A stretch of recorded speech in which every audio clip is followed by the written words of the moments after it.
मऊ सिद्धों की आराधना, सिद्धों की उपासना हमारी शुरू हो चुकी है और इस सिद्धों की आराधनाओं में हमें अपने जीवन की उस साधना को समझना है जिस साधना से हम अपने सिद्ध को साध सकते हैं। उस साधना को साधने के लिए हमें अपनी इस आराधना का माध्यम बनाया है। सम्यक दर्शन को प्राप्त करने वाला व्यक्ति सप्तभय से रहित होता है और हमारे आचार्यों की बात को पंडित दौलत राम जी ने छेड़ाला ग्रंथ के अंदर कह दिया, जे त्रिभुवन में जीव अनंत सुख चाहे दुखते भयवंत। तो जब तक तुम दुखों से भयभीत रहोगी तभी तक पार हो सकोगी और दुख से तुमने अपने जीवन को आत्मसात कर लिया, संसार में रहोगे।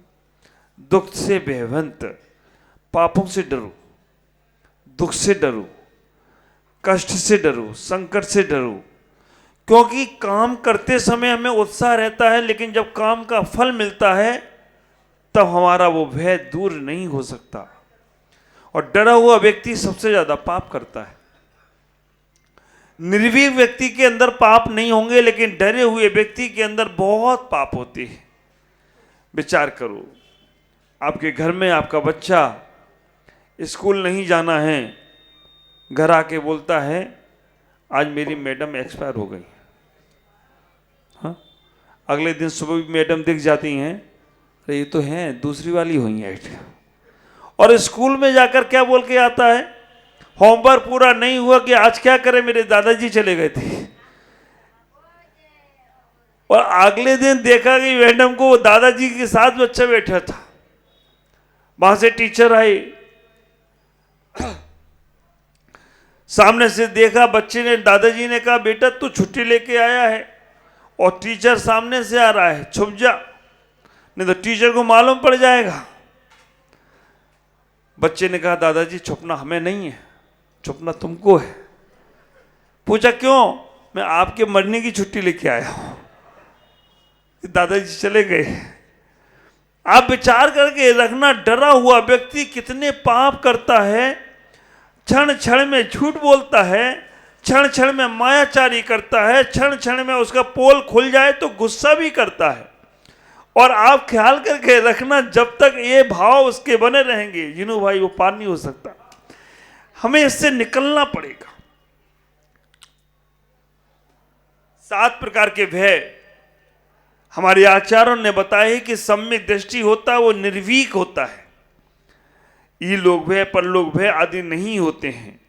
लेकिन मैं कहता हूं सम्यक दृष्टि डरता है पाप से, क्योंकि सम्यक दृष्टि को यह समझ में आ जाता है कि अगर हमने कोई भी गलत काम किया तो हमें फिर संसार में भटकना पड़ेगा, हमें फिर संसार में रुलना पड़ेगा, फिर हमें संसार के ही चक्कर में 84 के में लगना पड़ेगा। वो सोचता है संसारी सम्यक दृष्टि जीव कि मेरा संसार कितना, हथेली पे अगर छोटा सा तिल है ना, इससे भी छोटा है तुम्हारा संसार। सम्यक दृष्टि का, सम्यक दृष्टि का हथेली पे तिल है, उससे भी छोटा संसार है उसका। और जिसने सम्यक दर्शन को प्राप्त नहीं किया, पूरा शरीर जितना जीवन हर क्षण क्षण में जन्म लेना पड़ेगा, मरण करना पड़ेगा। अब विचार करना, तिल आपके हाथ में हो और उसे मिटा दो ना तो फिर पूरा शरीर ही तुम्हारा बेकाम का हो जाता है। इसी प्रकार से सम्यक दर्शन जो तुम्हारे पास है, अगर तुमने उसे समाप्त कर दिया तो फिर मिथ्या दर्शन के साथ अनंत काल से संसार भोग रहे हो और अनंत काल तक भोगते ही रहोगे। पुण्योदय से जैन कुल मिल गया है, पुण्योदय से संसार से पार होने के लिए मानव पर्याय मिली है, पुण्योदय से संन्यास मिला है, पुण्योदय से तीर्थंकर की भक्ति करने का सौभाग्य मिला है। और फिर भी अगर हम नहीं कर पाए तो मैं तो इतना ही कहूंगा, डाल का चूका बंदर, अषाढ़ का चूका किसान, हाँ, और अष्टांग का पर्व में सिद्ध चक्र विधान से चूका श्रावक हमेशा पछताता ही रहे तो कोई आश्चर्य की बात नहीं है। ख्याल करके रखना, पैसा बहुत बड़ा चीज नहीं है। पैसा तो जीवन भर कमाओगे लेकिन पुण्य नहीं होगा ना। पैसा किसकी दासी है, लक्ष्मी किसकी दासी है। ख्याल करके रखना, लक्ष्मी किसकी दासी है। अगर इसे सोचोगे ना, जब बंटवारा हुआ देवताओं में बंटवारा हुआ, सामान का बंटवारा हुआ, सारा सामान बांटा गया, जिसने जो मांगा वो दिया गया। लक्ष्मी की बारी आई तो कहा कि लक्ष्मी किसको दी जाए। उनने कहा लक्ष्मी पापी को देंगे तो वो पापी पाप में लगाएगा, लक्ष्मी पापी को देंगे तो वो पाप और कमाएगा, लक्ष्मी पापी को देंगे तो संसार में पाप ही फैलाएगा। उनने कहा लक्ष्मी देना है तो पुण्यात्मा को दो। पूछा गया कि संसार में सबसे ज्यादा पुण्यशाली कौन। विचार करना, उन्होंने कहा सबसे ज्यादा पुण्यशाली अगर हैं तो तीर्थंकर हैं, जिनके पास नारायण, पृथ्वीनारायण, चक्रवर्ती सभी नमस्कार करते हैं। सबसे ज्यादा पुण्यशाली हैं तो तीर्थंकर हैं, जो कभी झुकते नहीं हैं, लेकिन वो सबको जिनके पास जो जाता है वो झुककर उन्हें प्रणाम करता है, नमस्कार करता है। तीर्थंकर तो छोड़ के गए हैं। उनने कहा वो तो लेंगे ही नहीं, क्योंकि वो तो छोड़ कर गए हैं। उनने कहा और कोई दूसरा पुण्यशाली ढूंढा जाए।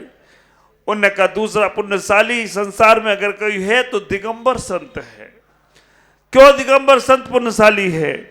दिगंबर संत कभी किसी के सामने झुकता नहीं है। बड़े बड़े राष्ट्रपति, प्रधानमंत्री भी उनके चरणों में झुकते हों तो कोई आश्चर्य की बात नहीं है। बड़े बड़े राजा महाराजा उनके चरणों में बैठ जाते हैं। आसाम के मुख्यमंत्री हेमंत विश्व शर्मा, अब विचार करके रखना, जब वो मेरे पास आकर बैठे, 1 घंटा नहीं, 2 घंटा नहीं, 3 घंटे बैठ कर गए। और बैठ के जाने के बाद भी एक ही बात, अचासी बोलते थे, अचासी, आसामी में आसी, अचासी अचासी। मैंने कहा क्या बोल रहे हैं? बाद में मालूम पड़ा कि आसामी में बोल रहे हैं।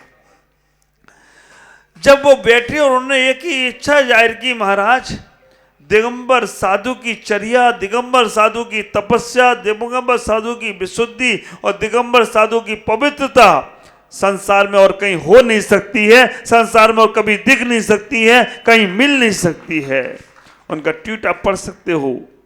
ख्याल करके रखना, उनकी इच्छा थी कि महाराज मुझे दिगंबर साधु की आहार चर्या देखना है। मैं दे तो नहीं सकता हूं, लेकिन देख तो सकता हूं। मुझे एक बार आपकी आहारचर्या को देखने का प्रयास करना है। मैं कहूंगा देना तो छोड़ो, देखने के लिए भी बहुत बड़ा पुण्य चाहिए कि साधु की चर्या देखने को मिल जाए, तो इसके लिए भी बहुत पुण्य चाहिए। तब कहीं देखने का भाव तो आएगा, लेकिन देखने को मिलेगा। पुण्य की बिसारत है। उन्होंने कहा लक्ष्मी को देना है तो साधु के पास दिखे हो कोई वही पुण्यशाली है, उनका जीवन धन्य में लगा है और उनका जीवन सदुपयोग में लगा है और उनके माध्यम से सदुपयोग होगा। विचार करना, वही सेव फल आप अपने बच्चे को दो तो बच्चा हमेशा कहेगा खा लूं। वही फल फ्रूट खाने की चीज उसे दो तो वो कहेगा खा लूं। और जब वही चीज गुरु के पास जाकर उस बच्चे को दो तो बच्चा कहता है मैं भगवान को चढ़ा दूं, मैं भगवान को चढ़ा दूं। फल तो वही था, लेकिन वो बच्चे को घर में दिया तो वो बच्चा खाने का प्रयास करता है, और मंदिर में गुरु के पास दे दिया तो वही श्रीफल चढ़ाने का प्रयास करता है। श्रीफल पूज्य हो जाता है, पवित्र हो जाता है। गुरु के सानिध्य में, चरणों में जो बैठ जाए उसके जीवन की पवित्रताएं अपने आप बढ़ने लगती हैं। जिसके जीवन में गुरु नहीं उसका जीवन शुरू नहीं। बंजर है वो, मरुस्थल में घूम रहा है वो, जो गुरु के पास भी रहकर गुरु से दूर रहने का प्रयास करता है। विचार करना, लक्ष्मी को लेकर देवता लोग गुरु के पास पहुंचे, दिगंबर संत के पास पहुंचे। दिगंबर संत ने कहा भाई अगर यही लेना होता तो मैं घर गाय को छोड़ता। मुझे तुम्हारा दौलत नहीं चाहिए, तुम्हारी शोहरत नहीं चाहिए, मुझे तुमसे नोट नहीं चाहिए, मुझे तुमसे सपोर्ट भी नहीं चाहिए, मुझे तुमसे कोट भी नहीं चाहिए। विचार करके रखना, दिगंबर संत समाज में जाते हैं तो नोट कोट प्लॉट सपोर्ट लेने नहीं, तुम्हारी खोट लेने जाते हैं। अगर तुमने खोट उन्हें दे दी तो तुम्हारा जीवन सार्थक हो जाए। प्लॉट तुम अपने पास रखो, कोट भी अपने पास रखो, सपोर्ट भी अपने पास रखो और नोट भी अपने पास रखो, लेकिन खोट गुरु को दे दो तो तुम्हारा जीवन परमात्मा का स्वरूप हो जाए, तुम्हारे जीवन में परम तत्व की प्राप्ति हो तो कोई आश्चर्य की बात नहीं होगी। इतना ही ख्याल करना। लक्ष्मी जब पहुंची, देवता लेकर पहुंचे, गुरुओं ने कहा कि मुझे इसकी जरूरत नहीं है। अब वो बड़े परेशान, अब किसको दे? ख्याल करके रखना, वो बड़े परेशान, अब किसको दे? उनने और ढूंढा और ढूंढा और ढूंढा, अब किसको दी जाए? तो उनने कहा कि अब दिगंबर संत गुरु जो अपने पास धागा बराबर भी परिग्रह नहीं रखते हैं, जिनके पास पीछी और कमंडल के अलावा और कोई साधन नहीं है, केवल शास्त्र जिनवाणी रखते हैं, उनके पास कुछ भी नहीं है, उससे बड़ा त्यागी और तपस्वी कोई नहीं हो सकता। इनसे कम पुण्यशाली कौन? तब देवता कहते हैं इनसे कम पुण्यशाली वो लोग हैं जो इनकी सेवा करते हैं, जो गुरुओं की सेवा करते हैं, वो इनसे कम पुण्यशाली हैं। और विचार करके रखना, उसी दिन से लक्ष्मी उन गुरु भक्तों के घर में पहुंच गई हो तो कोई आश्चर्य की बात नहीं है। जो गुरुओं की सेवा करते हैं, गुरुओं की भक्ति करते हैं, गुरुओं के साथ समर्पण भाव से जुड़ते हैं, और जो जुड़कर टूट जाते हैं ना, डाली से टूटा पत्ता कभी डाली में जुड़ता नहीं है। धागा टूट जाए तो गांठ पड़कर ही जुड़ता है। विचार करके रखना, एक बार भी अगर तुम धर्म से छूट गए, गुरुओं से छूट गए, मालूम है ना, राम जी ने पत्थर फेंका, राम जी ने समुद्र में पत्थर फेंका, क्या हुआ? कौन बोला डूब गया? अभी नहीं डूबा। राम जी ने पत्थर फेंका और वो डूब गया। अब डूबा है व्यवस्थित रूप से, तुम लोग जल्दी डुबा देते हो। राम जी ने पत्थर फेंका और डूब गया, और हनुमान जी ने कहा अब मैं सबको बताऊंगा कि राम जी का नाम मैं लिख के पत्थर पे डाल रहा था, वो तैर रहा था, और राम जी ने फेंका वो तो डूब गया। राम जी ने हनुमान से कहा रुको यार हनुमान, हनुमान ही कहा होगा, हनुमान नहीं कहा होगा कि इंग्लिश पढ़ने वाले हाय हनु करते हैं, वो तो कोई इंग्लिश पढ़े नहीं थे, संस्कृत के विद्वान थे। हाँ, अब एक बच्ची इस गांव से पढ़ने गई शहर, वैसे तो वैसे हनुमान जी को नमस्कार करती थी, लेकिन जब वो शहर से पढ़ के आई, अब वहां पे तो शहर में सब कुछ शॉर्ट, हाँ, बातें फोन पे लंबी लंबी, बाकी सब शॉर्ट, कपड़े भी शॉर्ट, खाना भी शॉर्ट, है ना, नाम भी शॉर्ट। पहले के नाम देखो तो बड़े बड़े नाम, पिता का भी नाम जोड़ते थे, शहर का भी नाम जोड़ते थे सब। आजकल तो शॉर्ट, है ना, जितना शॉर्ट होगा उतना अच्छा लगता है। विचार करना। अब वो लौट के आई, और लौट के आने के बाद हनुमान जी के मंदिर पे गई, बाहर से बोलती है हाय हनु। हनुमान जी भी कहीं यार हो गया, पहले तो साष्टांग करती थी, अब हरियालू कर रही। ख्याल करना, हनुमान जी को रोका। हनुमान जी ने कहा मैं तो सबको बताऊंगा कि आपने जो पत्थर फेंका वो डूब गया। जामवंत सबसे ज्यादा समझदार थे पूरे, अगर देखा जाए राम जी की सेना में जामवंत बहुत समझदार थे। नल और नील तो पुल बनाने में लगे थे। जामवंत ने कहा भगवान ये सही तो कह रहा है, जो राम जी के हाथ से छूटेगा वो जरूर ही जरूर डूबेगा, उसे तिराने वाला कोई होने वाला नहीं है। राम जी के हाथ से छूटेगा वो तो डूब जाएगा। ख्याल करना, गुरुओं को हाथ पकड़ाओ, गुरुओं का हाथ पकड़ो मत। रास्ते में चलता हूँ, कई लोग पकड़ लेते हाथ मेरा, मैं उनसे छुड़ा लेता हूँ, क्योंकि तुम कब छोड़ के भाग जाओ पता नहीं है। गुरुओं ने तुम्हारा हाथ पकड़ लिया तो वो सिद्धालय तक ले जाए तो कोई आश्चर्य की बात नहीं है। गुरुओं को हाथ पकड़ाने का प्रयास करना, लेकिन गुरुओं का हाथ पकड़कर चलते तो हो, साथ तो दो थोड़ा सा। विचार करना, लक्ष्मी उस दिन से पुण्यशाली जीवों के घर पहुंचने लग गई। वैसे अगर वो लक्ष्मी मुझसे पता पूछती कि मैं महाराज अब आप नहीं ले रहे, कहाँ जाऊं मैं, तो मैं कहता तुम रंगिया आ जाओ और मेरे राज को सारा सारा दे दो, तो वो पूरा भवन बना देगा और सबसे अच्छा काम कर देगा। कैलाश जी को दे दो, रंगिया के जो समाज के लोग लगे हैं इस भवन बनाने में, वैसे काम रुकेगा नहीं, ये हमें पक्का मालूम है। पुण्यशाली ही जुड़ेंगे और पुण्यशाली ही कार्य करेंगे। धर्म का काम, अच्छा काम कभी रुकता नहीं है। विचार करके रखना, इतना ही सोचना, तुम बहुत पुण्यशाली हो। सम्यक दर्शन को प्राप्त किया है, इसीलिए तुम व्यापार बिजनेस छोड़कर अष्टांगा के विधान में बैठे हो। नहीं तो हमने शुरू दिन ही बोला था ना, कभी सर्दी कभी गर्मी, ये तो कुदरत के नज़ारे हैं। और प्यासे वो भी रह जाते जो दरिया के किनारे हैं, प्यासे वो भी रह जाते जो दरिया के किनारे हैं।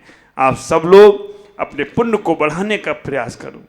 सम्यक दृष्टि निर्भीक होता है, इसीलिए वो बिंदास जीता है, वो लाग लपेट की बातें नहीं करता है।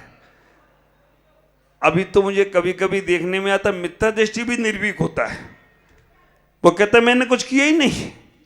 आप विचार करके रखना, मिथ्यात का ऐसा बोल उनको हो जाता है कि मैं कुछ करता ही नहीं हूं। जब पकड़े जाते हैं, जब पोल पट्टी खुल जाती है, तब वो सारा का सारा विश्वास, श्रद्धा, आस्था, समर्पण सब खत्म हो जाता है। इतने ओवर कॉन्फिडेंस में मत जियो। इतना ही विचार करने का प्रयास करो कि तुम्हारे पास इस लोक संबंधी वह नहीं होना चाहिए कि हमारा क्या होगा, परलोक संबंधी कि मैं मर के कहां जाऊंगा, और मरण भय भी नहीं होना चाहिए, वेदना भय। चौथे नंबर पे कहा वेदना भय।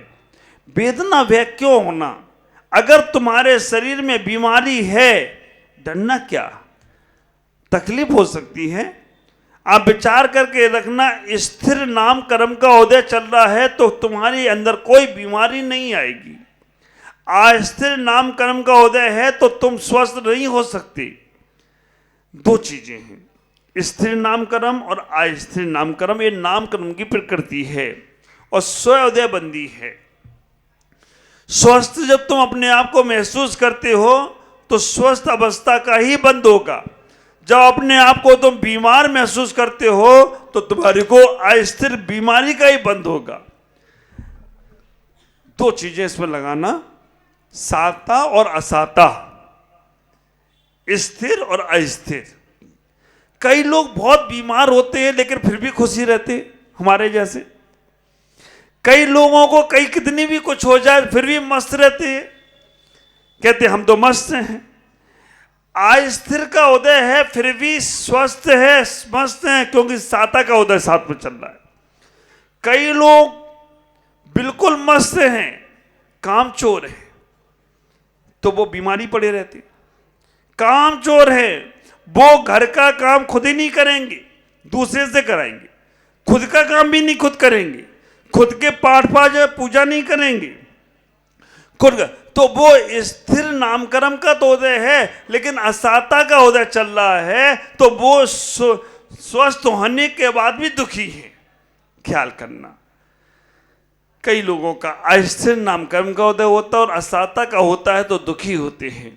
अपने जीवन में बात ख्याल करके रखना, कितनी भी बीमारियां आए हमारे को, वो बीमारियों से, वेदना भय से बचने के लिए, अपने आप को वेदना भय से बचाने के लिए कभी भी बीमार हूँ कभी नहीं करना। जो लोग हमारे समय पे होता था, अभी भी होता है, मेडिकल लगा देते हैं स्कूल में, परीक्षा नहीं देना है तो। वो नकली का मेडिकल कभी भी असली में बन जाएगा। जो महिलाओं को घर में काम नहीं करना है, सर पे पट्टी बांध के सर दुख रहा है। एक पति ने बोला मम्मी पापा आ रहे हैं देख लेना, चले जाना स्टेशन ले आना। पत्नी ने बोला मेरा सर दुख रहा है, मुझे बहुत तकलीफ है, मुझे बहुत कष्ट है, मैं नहीं जा सकती।